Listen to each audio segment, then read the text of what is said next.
Let's get some dirt in it! Get the pile in the plant! Life on Gold Rush is as relentless as the Alaskan wilderness itself.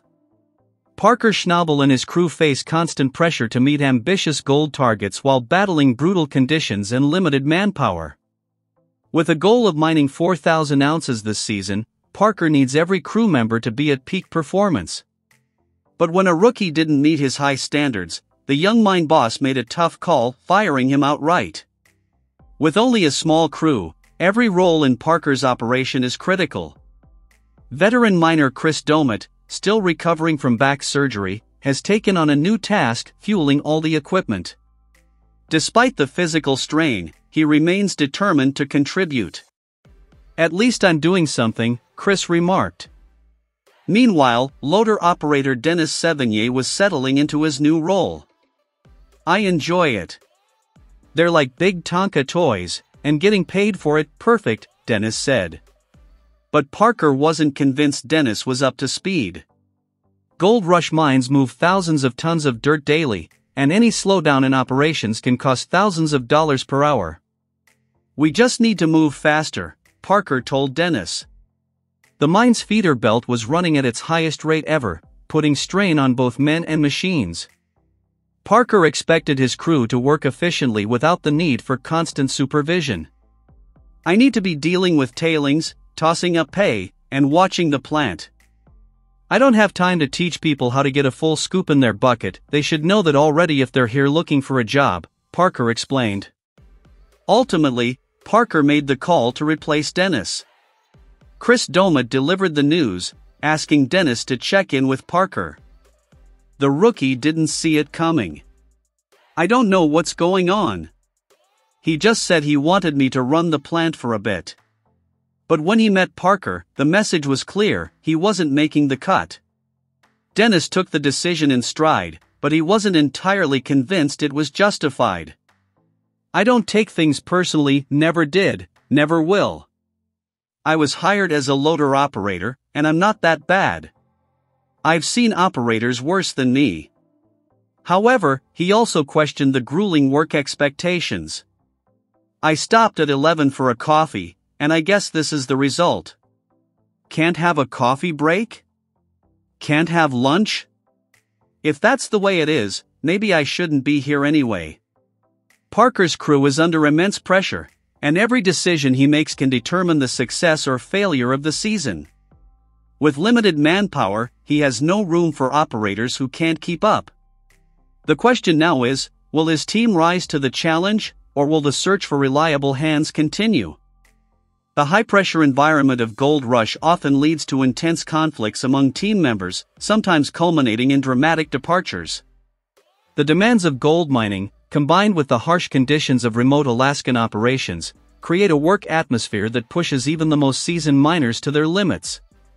One of the most notable exits from Parker Schnabel's crew occurred in the 2019 season, leaving viewers stunned and highlighting the challenges of working under such extreme conditions.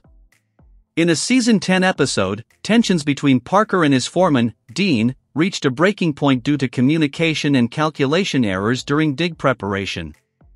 These mistakes set the team back significantly, exacerbating the already strained relationship between the two. Parker, frustrated with the inefficiencies, called for a meeting to address the growing tension. However, Dean had already made his decision. Without hesitation, he packed up his family, collected his final paycheck, and left Gold Rush for good. The departure came as a shock to both the crew and fans, as foremen play a crucial role in ensuring that mining operations run smoothly. His exit left a gap that Parker had to quickly fill, further adding to the pressures of an already challenging season. Dean's departure wasn't the only high-profile exit from Parker's operation. Rick Ness, once a trusted foreman, decided to form his own crew after a series of disagreements. One of the tipping points was his decision to hire workers without Parker's approval, which resulted in a $50,000 loss. The financial hit, combined with ongoing tensions, led Rick to a realization: if he was going to take responsibility for such costly decisions, he wanted to be doing it for his own operation. Striking out on his own for Season 9, Rick faced the ultimate test as a leader. He quickly learned that managing a mining crew came with its own set of challenges, and while he had experience under Parker, running his own outfit was a different ballgame. Despite early setbacks, Rick proved that he could succeed outside of Parker's crew, but his departure highlighted just how difficult it is to work under Schnabel's relentless expectations. Another miner who parted ways with Parker was Brennan Rualt, an experienced equipment operator who had been with the crew since Season 6. Though he had lucrative opportunities within Parker's operation, his frequent heated disputes with Parker made the working environment unbearable. By Season 12, Brennan had had enough, citing the constant stress and tension as his reason for leaving. "It's very draining and stressful when you're angry half the time. Like, that's no way to work, you know?" Brennan stated, reflecting on his struggles. While he respected Parker's drive and ambition, he found it difficult to continue working under such relentless pressure. Brennan's departure marked another major loss for Parker's team, as experienced equipment operators are essential to keeping mining operations efficient. While the dream of striking it rich is alluring, the realities of gold mining are far from glamorous. Parker Schnabel's crew endures grueling 12-hour shifts, starting at 7 a.m. and ending at 7 p.m., with only a brief 30-minute lunch break, if they even take one. The unforgiving schedule is dictated by the short mining season, during which every second counts. One might need to rewrite the Dolly Parton hit because Gold Rush star Parker Schnabel's crew works a little longer than just 9 to 5, Parker quipped, emphasizing the relentless nature of their job. The crew understands that a single delay could mean the difference between hitting their gold target and financial failure. Solo plant operators face the biggest challenge, as they can't take a break unless someone steps in to relieve them. With only 7 months to mine before winter freezes the ground solid, Parker's crew works tirelessly from March to October, knowing that come November, the water sources will freeze, forcing a 5-month hiatus. For those hoping to unwind after an exhausting day, even internet access presents a challenge. Parker has described the satellite internet in mining camps as brutal, slow, unreliable, and shared among 10 crew members. When multiple people attempt to use it at once, frustration mounts, adding another layer of hardship to an already demanding job. This lack of connectivity isolates the miners even further, making their grueling workdays feel even more exhausting.